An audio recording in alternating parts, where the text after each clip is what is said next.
On the other end of the spectrum, there are natural variations in the ways that in which moms can care for infants. And the best example of this is Frances Champagne's work looking at variability in licking and grooming behavior in rats. And she really extensively studied the patterns of licking and grooming across the first week of life.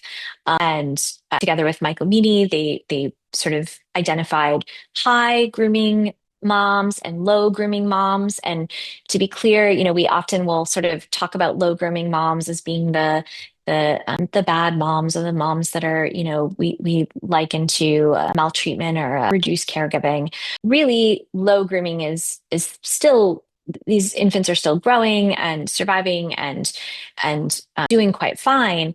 So another way to think about this high grooming and low grooming scenario is when you look at these rats as adults, you actually see different reproductive patterns. So the female offspring of high grooming rats become high grooming moms. Mm, So there's this, first of all, this really, really cool transmission of maternal style. And the low grooming moms, seem to have a different reproductive strategy. They mm, don't spend nearly as much time with their infants.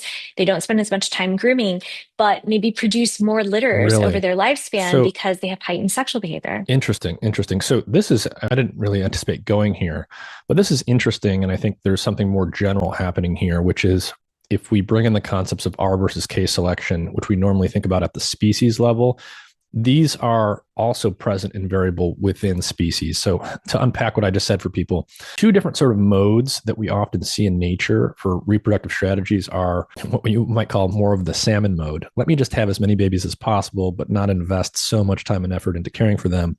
And then the opposite, which is what we think of as human mode, basically. Let's invest a lot of time and effort in a relatively small number of offspring.